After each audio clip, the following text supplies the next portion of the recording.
कि जहां पे सिविल मैटर है, दो लोगों के कॉन्ट्रैक्ट्स हैं और वो ब्रीच ऑफ कॉन्ट्रैक्ट हो रहा है कि एक पार्टी उस कॉन्ट्रैक्ट को निभा नहीं पा रही है, तो दूसरी पार्टी, कोर्टों का ये मानना है कि हमारी न्याय प्रक्रिया में लोगों को विश्वास नहीं है, इसलिए वो सिविल के साथ साथ, क्योंकि सिविल में रिकवरी हो रही है, वो प्रेशर डालने के लिए, अनड्यू प्रेशर डालने के लिए कि मामला सेटल हो जाए, उनका पैसा वापस आ जाए। बात को कहता है कि क्रिमिनल ब्रीच ऑफ ट्रस्ट और एंड चीटिंग दोनों एक साथ नहीं हो सकते हैं, एंटी थीसिस है एक दूसरे के। या तो क्रिमिनल ब्रीच ऑफ ट्रस्ट होगा या चीटिंग होगा। और उसके बाद भी क्रिमिनल ब्रीच ऑफ ट्रस्ट के लिए विप्लव सबसे महत्वपूर्ण बात यह है कि आप इंट्रस्टमेंट कर रहे हैं, विश्वास में किसी को दे रहे हैं। सुप्रीम कोर्ट भी ये बात को मानता है कि लोगों की निरंतर न्याय प्रक्रिया प्रणाली के प्रति जो आस्था घटती जा रही है, उनको लगता है कि उन्हें सिविल रेमेडी में सालों साल, 20-30 साल लग जाएंगे, इसीलिए वो शॉर्टकट का रास्ता, एक छोटा रास्ता अपनाने की कोशिश करते हैं। चीटिंग में subsequent conduct is not important. अगर उसकी इंटेंशन पहले दिन, आपने जब रुपया दिया, उसकी इंटेंशन पहले दिन अगर आपको चीट करने की थी, तब वो ऑफेंस बनता है। उसने अगर आपको 3 साल ब्याज दे दिया और अब वो नहीं दे रहा, मानिए कि अब उसकी नीयत खराब हो गई, तो वो चीटिंग का अपराध नहीं बनता। ये सुप्रीम कोर्ट ने निरंतर जजमेंट्स पे कहा है। जिसका आप एलिगेशन लगा रहे हैं कि मेरे प्रॉपर्टी को चीट कर लिया गया और मुझसे ले लिया गया है, उसकी ओनरशिप का कोई कागज ही नहीं लगा हुआ होता है। ऐसे फॉल्सहुड पे एफआईआर रजिस्टर हो रही है, ऐसे फॉल्सहुड पे इन्वेस्टिगेशन हो रही है, ऐसे फॉल्सहुड पे चार्जशीट फाइल हो रही है और ऐसे फॉल्सहुड पे कॉग्निजेंस लेकर के समनिंग की जा रही है। And they must read between the lines in the investigation. जो चार्जशीट आ रही है उसमें भी संभवतः, अगर आप ध्यान से पढ़ेंगे इन्वेस्टिगेटिंग रिपोर्ट को, तो आपको सामने प्रत्यक्ष होगा कि किस तरह से सिविल के मैटर को झूठी तरीके से इन्वेस्टिगेशन करके एक क्रिमिनल केस बनाने की कोशिश की गई है। नमस्कार, मेरा नाम है विप्लव अवस्थी। आप देखना शुरू कर चुके हैं लीगल रिपोर्टर। हजारों की संख्या में आप लीगल रिपोर्टर को कॉल कर रहे हैं और अपने कानूनी समाधान ले रहे हैं। इस बीच हम एक जजमेंट सुप्रीम कोर्ट का, जो former chief justice Sanjeev Khanna ने साहब ने दिया था, और संजीव खन्ना साहब ने कहा था कि ये उत्तर प्रदेश से ये जो लगातार बाढ़ सी है कि जहां सिविल मामला होता है, यानी कि दीवानी मामला होता है और उसे फौजदारी में कन्वर्ट कर दिया जाता है। यानी कि लेन देन का मैटर है, व्यापार है, लेकिन उसको अगर व्यापार में कहीं किसी ने नहीं दिया पैसा, तो साहब एफआईआर लिखा दो उसके खिलाफ, और पुलिस से मिल भगत से उसे एफआईआर लिखा देते हैं और पुलिस लगातार परेशान करती है, हैरेस करती है। इसको लेकर फॉर्मर सीजीआई संजीव खन्ना ने बहुत बढ़िया टिप्पणी की थी और एक मामले में तो सुप्रीम कोर्ट ने 50,000 का फाइन, जस्टिस संजीव खन्ना ही की बेंच थी, 50,000 का फाइन आईओ पे लगाया। आपको याद होगा Dinesh Gupta, Rajesh Gupta versus state of UP, इस मामले में सुप्रीम कोर्ट ने इसी तरह का कंपनी का लेन देन का मामला था, लेकिन दिल्ली के मामले को पहले नोएडा ले गए, वहां पर एफआईआर कराई और जब क्वेश्चन किया सुप्रीम कोर्ट ने तो 25 लाख रुपए जुर्माना किया उस पर जिसने गलत एफआईआर लिखाई है। इस पूरे कानून पर हम थोड़ा सा बातचीत करने के लिए आज हमारे साथ विकास गुप्ता सर जुड़ चुके हैं। और विकास गुप्ता सर को आप पहले से जानते हैं, लगातार वो लीगल रिपोर्टर के साथ अलग अलग विषयों पे बात कर चुके हैं। 35 साल का एक बड़ा अनुभव उनको, सुप्रीम कोर्ट से हाई कोर्ट, ट्रायल कोर्ट में लगातार वो काम कर रहे हैं। विकास सर, सिविल मामलों को क्रिमिनल बना देना, ये न्यूमरस जजमेंट है और सुप्रीम कोर्ट बार बार कहता है कि इन मामलों को, जो सिविल मामले हैं, उनको क्रिमिनल नहीं बनाना चाहिए, फिर भी पुलिस से मिलके बना दे। तो हमारे दर्शकों को एक तो मोटा मोटा आप समझा दीजिए, कोई अपराध या कोई भी मसला कब सिविल है और कब क्रिमिनल है, ये थोड़ा सा एक डिफरेंस हमारे दर्शकों को बता दो। मतलब हम निरंतर कई सालों से ये देखते आ रहे हैं कि जहां पे सिविल मैटर है, दो लोगों के कॉन्ट्रैक्ट्स हैं और वो ब्रीच ऑफ कॉन्ट्रैक्ट हो रहा है कि एक पार्टी उस कॉन्ट्रैक्ट को निभा नहीं पा रही है, तो दूसरी पार्टी, कोर्टों का ये मानना है कि हमारी न्याय प्रक्रिया में लोगों को विश्वास नहीं है, इसलिए वो सिविल के साथ साथ, क्योंकि सिविल में रिकवरी हो रही है, वो प्रेशर डालने के लिए, अनड्यू प्रेशर डालने के लिए कि मामला सेटल हो जाए, उनका पैसा वापस आ जाए, वो किसी न किसी रूप में गलत तरीके से क्रिमिनल बना करके एफआईआर कराते हैं। और जब पुलिस, हमने निरंतर ये भी देखा है, मतलब खाली पुलिस की गलती नहीं है, जब पुलिस इसको सिविल मैटर डिक्लेयर करके एटीआर फाइल करके इसको पे कोई एक्शन नहीं लेती, तो एक प्रावधान 156(3) का प्रावधान बसता है, जिसमें कंप्लेनेंट जाता है और मैजिस्ट्रेट से डायरेक्शंस लेकर के आता है कि पुलिस आकर के रजिस्टर करे। तो हम निरंतर ये देख रहे हैं कि सालों साल आप किसी के साथ व्यापार कर रहे हैं और फिर आप आकर के कह रहे हैं कि चीटिंग हो रही है। क्रिमिनल ब्रीच ऑफ ट्रस्ट का कह रहे हैं, सुप्रीम कोर्ट निरंतर इस बात को कहता है कि क्रिमिनल ब्रीच ऑफ ट्रस्ट और एंड चीटिंग दोनों एक साथ नहीं हो सकते हैं, एंटीथेसिस है एक दूसरे के। या तो क्रिमिनल ब्रीच ऑफ ट्रस्ट होगा या चीटिंग होगा। और उसके बाद भी क्रिमिनल ब्रीच ऑफ ट्रस्ट के लिए विप्लव सबसे महत्वपूर्ण बात यह है कि आप इंट्रस्टमेंट कर रहे हैं, विश्वास में किसी को दे रहे हैं। अगर आपने मुझसे पैसे लिए और मैंने आपको शेयर दिए हैं और आप उसमें मानहानि कर भी ले, अगर उसमें ब्रीच ऑफ ट्रस्ट करे भी, तो वो इंट्रस्टमेंट नहीं है, तो वो ब्रीच ऑफ ट्रस्ट नहीं है, वो नॉर्मल सेल परचेज ट्रांजैक्शन है, मनी ट्रांजैक्शन है। तो ये फाइन पॉइंट समझना बहुत महत्वपूर्ण है। और यही कोर्ट जिस वक्त कॉग्निजेंस ले रहे होते हैं, जब चार्जशीट फाइल होती है तो कॉग्निजेंस लेकर के समलिंग कर देते हैं, तो उस वक्त उनको देखना चाहिए कि ऐसा कौन सा मटेरियल आया है जो क्रिमिनल ब्रीच ऑफ ट्रस्ट है या चीटिंग के। क्या विकास सर ये संभव हो सकता है कि 2-4 आप एग्जाम्पल जो आम हमारे समाज में एग्जाम्पल होते हैं जहां सिविल मैटर होता है लेकिन उसको क्रिमिनल बना दिया जाता है, क्या कुछ एग्जाम्पल आप लेके हमारे दर्शकों को समझा सकते हैं?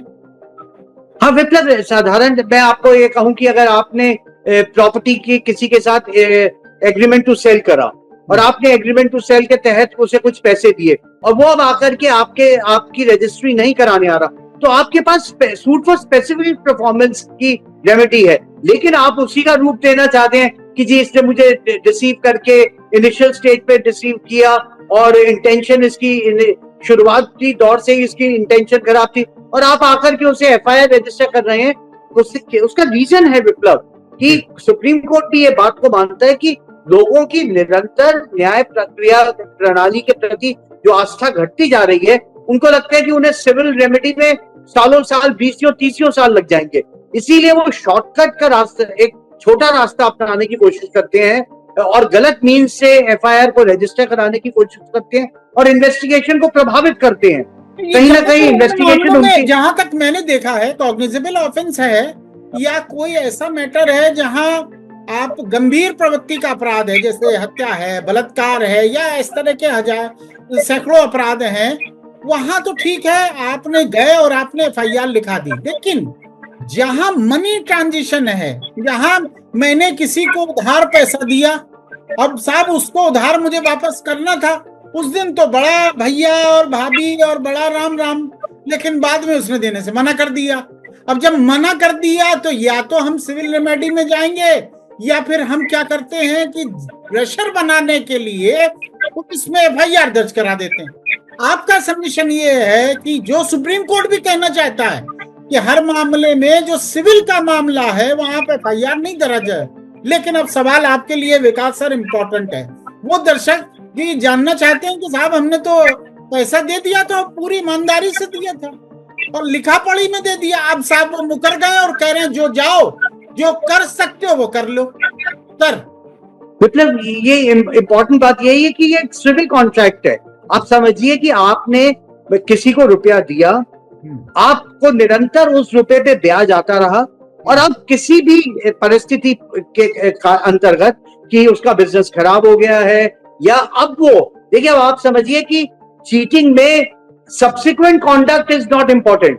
अगर उसकी इंटेंशन पहले दिन आपने जब रुपया दिया, उसकी इंटेंशन पहले दिन अगर आपको चीट करने की थी, तब वो ऑफेंस बनता है। उसने अगर आपको 3 साल ब्याज दे दिया और अब वो नहीं दे रहा, मानिए कि अब उसकी नीयत खराब हो गई, तो वो चीटिंग का अपराध नहीं बनता। ये सुप्रीम कोर्ट ने निरंतर जजमेंट्स पे कहा है कि इनिशियल इंटेंशन में आपके खोट होना चाहिए, सब्सिक्वेंट कॉन्डक्ट में अगर आपकी नीयत खराब हो जाए तो आपके पास सिविल रेमेडी ही बचती है। अब तो हो क्या रहा है विप्लव, समझने की आवश्यकता यह है कि और मुल्कों में अगर ऐसी परिस्थिति होती है तो सिविल रेमेडी जल्दी रिजल्ट लेके आती है। और दूसरी बात एक और आपको समझने की बात है कि अगर किसी ने किसी को 1 करोड़ रुपए का लोन दिया है तो वो सिविल रेमेडी से ही रिकवरी हो सकती है।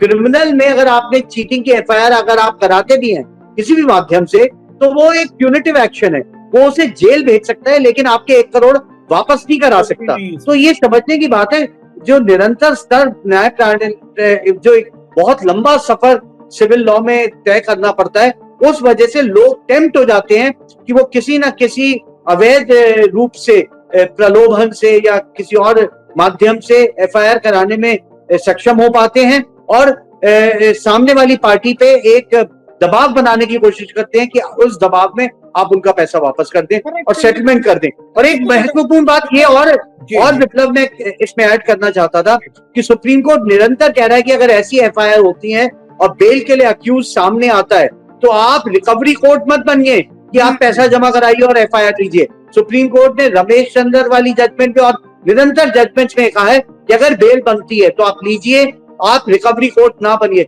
लेकिन विप्लव, मैं बड़े दुख से इस बात को आपके माध्यम से कहना चाहता हूं कि कोर्ट्स निरंतर ऐसे मामलों में रिकवरी की प्रोसीडिंग्स चालू कर देते हैं और बेल में ऐसी कंडीशंस डालने लग जाते हैं कि आप कंप्लेनेंट को पैसा दीजिए तभी हम आपको बेल देंगे। ये भी एक बहुत डिस्टर्बिंग ट्रेंड है। जो महत्वपूर्ण बात है वो चीफ जस्टिस और former chief justice of India Sanjeev Khanna साहब ने अपनी बेंच से जो बातें कही, निश्चित रूप से उन्होंने कहा कि उत्तर प्रदेश, खासकर उत्तर प्रदेश का उन्होंने जिक्र किया, जहां केवल बिना बात के एफआईआर है, सिविल का नेचर है, पुलिस से मिल गए, आपको तुरंत एफआईआर कर दी और तुरंत 2 महीने 3 महीने में चार्जशीट कर दी और आदमी अब लगा रहा है अदालतों के चक्कर और कोर्ट बाकायदा कॉग्निजेंस भी ले रहा है।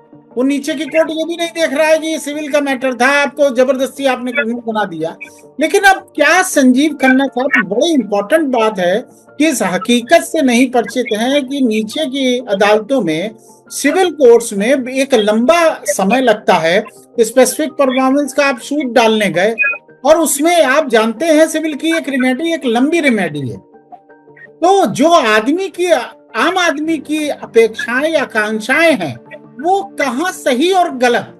विकास सर, क्या आपका अनुभव क्या कहता है? मतलब देखिए, इक्विटी की अगर आप बात करेंगे कि एक आदमी का रुपया फंसा हुआ है तो उसके रुपए की रिकवरी के लिए इलीगल मीन्स तो नहीं आप अडॉप्ट कर सकते ना। अगर फिर इस बात का सवाल भी ये आता है कि जब बैंक में आपको रुपया रखना चाहिए जहां पे आपको 8% की 7.5% की सेविंग का रिटर्न मिलता है, तो आप प्राइवेट मार्केट में जाकर के बिना किसी कोलैटरल के 18, 20, 22, 24% का अगर आप प्रलोभन ले रहे हैं तो आप भी तो वो रिस्क ले रहे हैं। या तो आप उस लालच की वजह से जा रहे हैं या आप उस रिस्क को लेने के लिए कर रहे हैं। देखिए, संभवतः 2 चीजें सिनारियो विप्लव आता है। एक नौकरी पेशा वाला प्रोफेशनल आदमी अपने रुपए की हिफाजत करने के लिए बैंक में 7.5% की एफडी में डालता है, 12% म्यूचुअल फंड में डालता है। लेकिन जहां आपको प्रलोभन 18, 24, 36% के ब्याज का आप लालच में आते हैं, और ये लालच विप्लव ऐसा नहीं है कि कोई अनपढ़ बिल्कुल ही बेसमझ के लोग आते हैं, अच्छी तरह से भली भांति समझ रहे होते हैं, इस रिस्क को कैलकुलेट कर रहे होते हैं और उसका लाभ भी ले रहे होते हैं। जब वो लाभ या सामने वाली पार्टी उनको नहीं पे कर पा रही होती फॉर वेरियस रीजंस, आपको पता है पिछले 10-15 साल में बिल्डर कम्युनिटी पे बहुत ज्यादा रुपया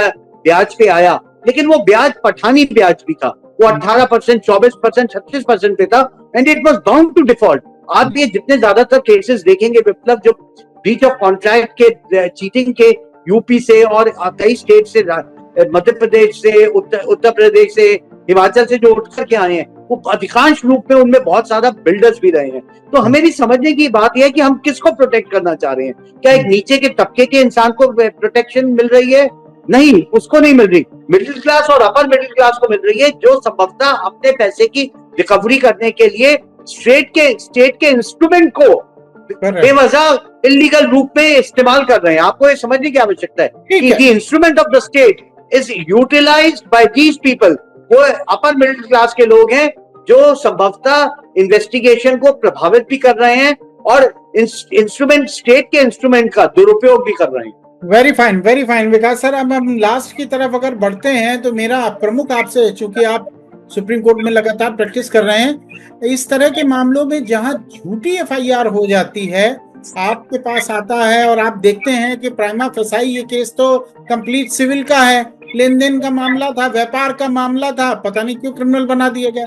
आप उस समय क्या करते हैं, क्या सुझाव देते हैं? और हमारे आम दर्शक अगर बाई द वे आपको देख रहा है और उसके खिलाफ भी इसी तरह की झूठी एफआईआर हो गई है, तो आप उसको क्या सलाह देंगे? क्या प्रक्रिया अपनाए और कैसे एफआईआर को खत्म कर सकता है?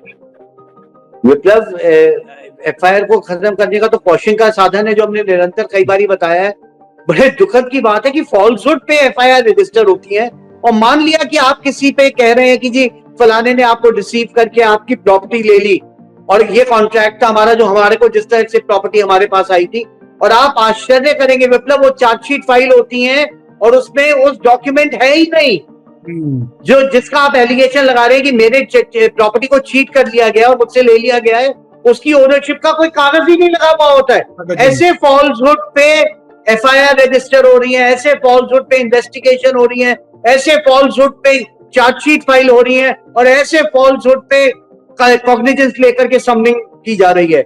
विप्लव, आप आकर के देखिए किस तरह से स्टेट के इंस्ट्रूमेंट का दुरुपयोग किया जा रहा है, किस तरह से abuse of process of law किया जा रहा है, किस तरह से झूठी एफआईआर और झूठी चार्जशीट फाइल और झूठी इन्वेस्टिगेशन करके चार्जशीट फाइल करी जा रही है। और उस बात का संज्ञान मुझे लगता है कि हायर कोर्ट्स को इमीडिएटली लेना चाहिए, और ये नहीं हो कि आपने 2 साल 4 साल 5 साल अगर हाईकोर्ट में प्रोसीडिंग में लगा दिया कि नीचे आपके चार्ज फ्रेम हो गए और ट्रायल स्टार्ट हो गई, तो आपकी पिटीशन ही इनफ्रक्शस हो गई। मुझे लगता है कि हायर कोर्ट्स को इन चीजों पे, ऐसी पिटीशंस पे तुरंत संज्ञान लेकर के और बहुत छोटी डेट देकर के अपना निर्णय लेना चाहिए। इधर वे वो किस भी साइड भी ले, कि वो उसको क्वाश करें या ना करें। आपका अनुभव क्या कहता है कि अगर 482 की पावर एक्सरसाइज किया जाए, यानी कि किसी एफआईआर को चैलेंज करके उसे क्वैश कराने की, या जो नया बीएनएसएस आया है 528 धारा हो गई है, आपका अनुभव इसको लेके क्या कहता है? विप्लव, आपको मतलब मुझे तो लगता है कि वकील को अपने क्लाइंट के साथ फ्रंट फुट पे रहना चाहिए। अगर कोर्ट नहीं माने, और उसको जरूर ये बात को अपनी कहना चाहिए कि आप इसको जल्दी सुन करके इधर साइड आप उसका निर्णय लें। अगर आपका नहीं बैठ पाता हाई कोर्ट में, तो आप सुप्रीम कोर्ट जाइए। मुझे लगता है इन सारी जजमेंट्स के तहत, और जिस तरह से ट्रेंड बन गया है सिविल प्रोसीडिंग्स को क्रिमिनल प्रोसीडिंग्स करने का, जो संभवतः FIR you can read between the line. Supreme court ने कई जजमेंट्स में पिछले साल ये कहा है कि हाई कोर्ट खाली नहीं take the allegations as they are, they must read between the lines, and they must read between the lines in the investigation. जो चार्जशीट आ रही है उसमें भी संभवतः अगर आप ध्यान से पढ़ेंगे इन्वेस्टिगेटिंग रिपोर्ट को, तो आपको सामने प्रत्यक्ष होगा कि किस तरह से सिविल के मैटर को झूठी तरीके से इन्वेस्टिगेशन करके एक क्रिमिनल केस बनाने की कोशिश की गई। एक लास्ट, बस बिल्कुल लास्ट में आपसे क्वेश्चन लूंगा, किस स्टेज पे हाई कोर्ट को अप्रोच करना चाहिए? एफआईआर की स्टेज पे, या चार्जशीट की स्टेज पे, या अगर बाय द वे एविडेंस चालू हो गया है, गवाही चालू हो गई है, तो उस समय भी आप जा सकते हैं? आप क्या अपनी सलाह देते हैं? विप्लव, क्या है, कुछ जजमेंट्स आई है कि एफआईआर की क्वेश्चन पे वो कहते हैं कि we must not interfere at the stage of investigation. एक इंपॉर्टेंट बात है, लेकिन कई एफआईआर ऐसी आती है जो अपने आप में कह रही होती हैं, जो अपने आप में चिल्ला चिल्ला के कह रही होती हैं कि कोई ऑफेंस नहीं बनता।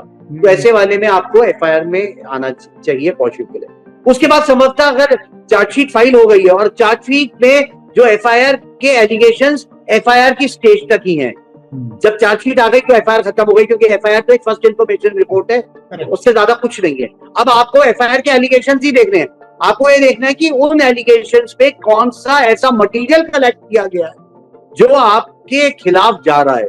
और संभवतः कई बारी इन मैटर्स में विप्लव, अगर आप देखेंगे तो जो एफआईआर के एलिगेशन है वही चार्जशीट में उतार दिए जाते हैं, और कोई इन्वेस्टिगेशन नहीं है, उन्हीं कंप्लेनेंट के सिर्फ 161 के बयान आ जाते हैं। तो वो तो कोई मटेरियल बना नहीं, कोई और सब्सटेंटिव मटेरियल आना चाहिए। अगर आपकी प्रॉपर्टी जो आप अपने प्रॉपर्टी के डॉक्यूमेंट्स दिखाइए वो आने चाहिए। तो ऐसी ये सारी चीजें अगर वो नहीं आ रही और कोर्ट ने बहुत छोटे से 4 लाइन में 6 लाइन में कॉग्निजेंस लेके आपको समनिंग कर दी है, तो मुझे लगता है कि आपको क्वॉशिंग ऑफ द चार्जशीट में जाना चाहिए, क्योंकि सुप्रीम कोर्ट ये कहती है कि स्टेज ऑफ चार्ज और quashing of the charge has a wider scope होता है। जितने नैरो व्यू पे फ्रेमिंग ऑफ चार्ज पे देखा जाता है, अगर क्वॉशिंग ऑफ चार्जशीट पे अगर आप हाई कोर्ट में क्वॉशिंग में आते हैं तो एक वाइडर स्कोप होता है। आप उसमें कुछ अपने unimpeachable and sterling piece of evidence भी कोर्ट को दिखा सकते हैं, जो साफ तौर पे दिखा रहा होता है कि कंप्लेनेंट ने प्रोसेस ऑफ लॉ का दुरुपयोग किया है, इन्वेस्टिगेटिंग एजेंसीज का दुरुपयोग किया है, कोर्ट का दुरुपयोग किया है समनिंग कराने के लिए। मुझे लगता है कि उन डॉक्यूमेंट्स को भी उस वक्त ला करके unimpeachable and sterling piece of evidence को लेकर के क्वेश्चन ऑफ द चार्जशीट पे आना चाहिए। बिल्कुल बिल्कुल विकास सर जो बात कह रहे हैं वो शायद आपको समझ गए होंगे आप। एफआईआर की स्टेज पे और चार्जशीट की स्टेज पे, यानी कि investigation, after investigation chargesheet file हो गई है। बहुत से ये होता है कि साहब 482 में हम कब जाएं, प्रथम दृष्टया वो सिविल का मामला है, क्रिमिनल का मामला है, मेरे खिलाफ बन रहा है या नहीं बन रहा है, ये भी तो आप देखिए। तो आपको ये, अगर आप एफआईआर और चार्जशीट से आपके विद्वान वकील साहब जैसे विकास गुप्ता सर हैं, जो आप सबसे पहले एफआईआर और चार्जशीट ही मंगाते हैं, लाइए, फिर एक एक लाइन एक एक शब्द पढ़ा जाता है कि मेरे खिलाफ जो आरोप लगाए गए उस पर प्रथम दृष्टया मैं कहीं बैठ रहा हूं, और अगर नहीं बैठ रहा हूं तो ये क्यों मुकदमा चल रहा है, तो हाईकोर्ट से वो खारिज हो सकता है, इसलिए अब परेशान होने की आवश्यकता नहीं है। विकास सर बहुत बहुत धन्यवाद, बहुत बहुत शुक्रिया। हमारे दर्शकों को आपने बहुत अच्छी बात बताई। जो भी दर्शक हैं जिनके खिलाफ भी इस तरह सिविल के मामले को रंगत देके क्रिमिनल बनाया गया है, उनके लिए निश्चित रूप से आपकी बात बहुत लाभदायक होगी। थैंक यू सर, नमस्कार। नमस्कार। लीगल रिपोर्टर के सभी वीडियो को देखने के लिए लीगल रिपोर्टर को सब्सक्राइब करके बेल आइकन बटन जरूर दबाएं।